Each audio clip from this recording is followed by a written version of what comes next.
In this video, I'll be covering the basics of visual design hierarchy. Hey, what's up? I'm Mark Terabellini, and I'm all about achieving financial independence through real estate investing and online business. So if you're new to the channel and you're looking to achieve financial freedom for yourself, be sure to hit the like, subscribe button down below. It really does help me out, and I'll keep cranking out these videos. Visual hierarchy is defined as the principle of arranging elements to show their order of importance and have them broken down into 4 different categories. 1 is size, 2 is position, 3 is spacing, and 4 is color, and I want to dive into each of them here. First up we have here is size, and basically things that are larger draw more attention. So you're going to likely read this first, going to read this second, and this third, and that's just because of the size difference. You're more drawn to things that are larger than things that are smaller, so you'll place more focus here and then go down to the smaller elements. So that is size. Second up, we have positioning, and in English-speaking countries, we usually read, left to right, top to bottom, and you can just follow that guideline here. So, most people would read this first, this second, and this third. And you can think of this as a pattern. So they call this an F pattern. So you can pull this up. So a lot of people will kind of read the top line, go over, and then go down and go over this way. So there's that pattern, and there's also a Z pattern where your eye kind of goes from left to right, and then it kind of shoots across here diagonally, and then so on and so forth down the page. So that's positioning. Now, you can also do little animations. So little animations of positioning will grab your eye as well. So I have a little animation I grabbed here from the Figma community. And let's say you're pulling up this page and it's a website and you have some animation here. So that little animation is going to draw your eye more than other things on the page. So that is another thing about position to be aware of. Third, we have spacing. And when you're looking at a website that has like a lot of text and images and everything's kind of cluttered together, when you scroll down to a section that has a lot of space, it means they're really trying to place emphasis on whatever it is. It could be a call to action like a button, it could be a headline, but they're trying to communicate that, hey, look at this is important, and it'll draw your attention to it. And this is a great way to communicate visual hierarchy. And last, we have color, and color is a great way to add dramatic visual hierarchy. Your eye is just drawn to color, especially when the rest of the page is kind of bland to some degree. Like up here, you basically just gloss right over this. You don't even see it hardly, and you're just drawn to this big color area. And you have the contrast with the white text and the blue background, and then from there you have a contrasting color from the blue, which is orange. And everything just really pops and jumps out at you, and you're going to look at this immediately. So color is an excellent way to express visual hierarchy as well. That all being said, I want to go over a few examples, and I'll start with a bad example and go over some great examples here. So I'll show you. So here we have Wayfair, and this website does not express great visual hierarchy to me. It seems a little bit, everything seems kind of the same. So this headline here, Make Home Your Happy Place, kind of stands out a little bit more, but all these links are the same size. These are kind of the same. They're all equal. These are all equal. These are all equal. Coming down, these are all equal. So nothing really stands out to me in particular.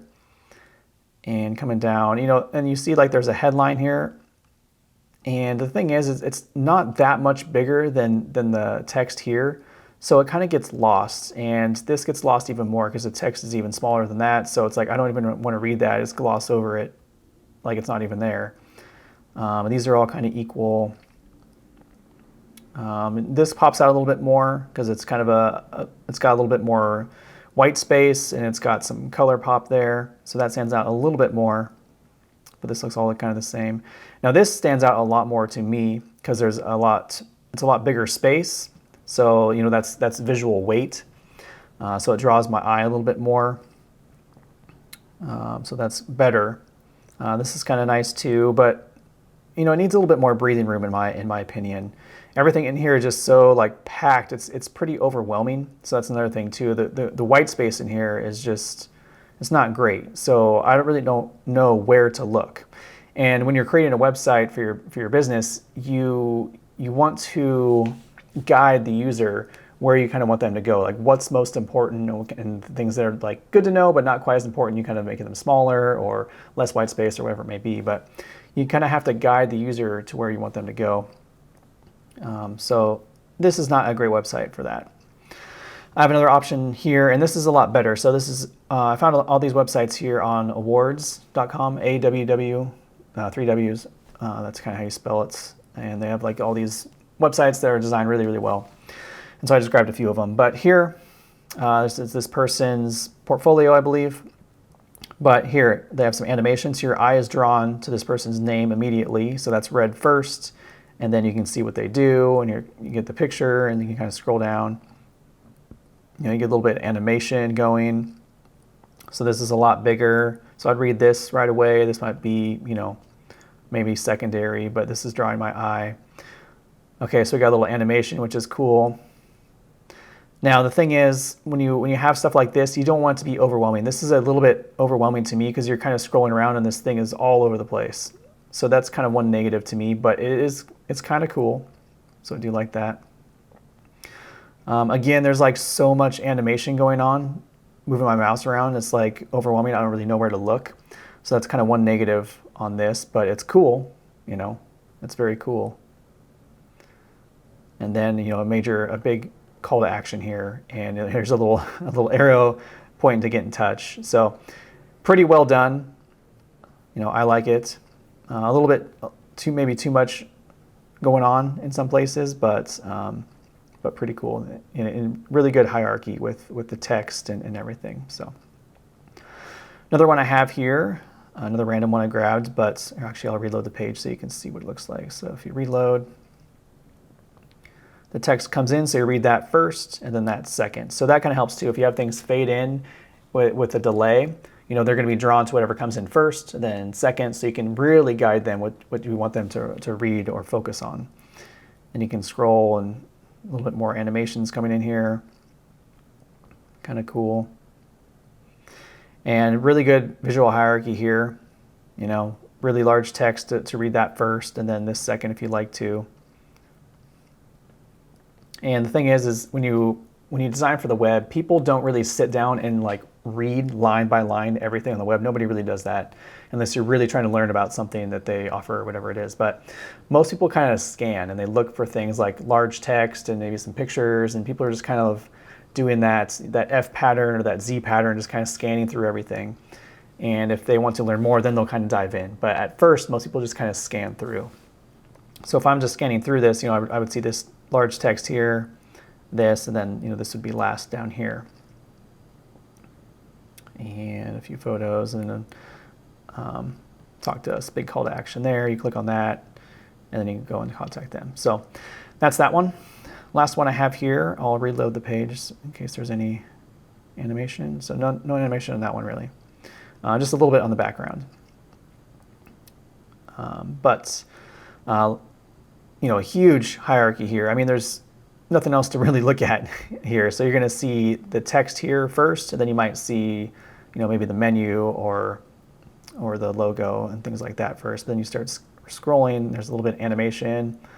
So that's kind of a cool little effect. And then here, they're really trying to guide the user to read what they want them to read. So here we have like just this text, like everything else is dark, and there's no other text on the page besides what they show you here. And that's really them trying to, basically tell you what it is they do. And so this is a very excellent way to use visual hierarchy to do that. Keep scrolling. This is also excellent as well. So see how this text is huge, and it's got a nice design to it, a nice font type. And then we have a text a little bit smaller and a little bit smaller than there, and then down from there. So the visual hierarchy is extremely clear on this website, and that's why I picked this one last here, because it's a great one to go over. Let's continue and see. This is a great example as well. So, they're putting a lot of emphasis on good health. So you're going to read that first, and then you're going to go through and see how it fits in the rest of this sentence. So this is a very creative way to use visual hierarchy. So I really, really like this. And then you'll read this a little bit later. So same idea, visual hierarchy from top to bottom. And they used this before that I pointed out, but this is really cool. So it's like you read this and you say, think today. That's obviously what's drawn to your eye first. And then it kind of goes into the messaging. If you don't think today, you'll be obsolete tomorrow. So this is a very great way to show visual hierarchy. I really like what they did here. It's really super cool. And then kind of down from there. So that this is a great website where they really use visual hierarchy to their advantage. So hopefully that brings a little light to what visual hierarchy is and how you can apply it to your own website, because it is very important, because you need to guide the user towards what you want them to do or what they are looking for to make your website that more effective and increase your your sales and the usability of your website and everything. So if you like this content, be sure to like and subscribe, and I'll see you in the next video.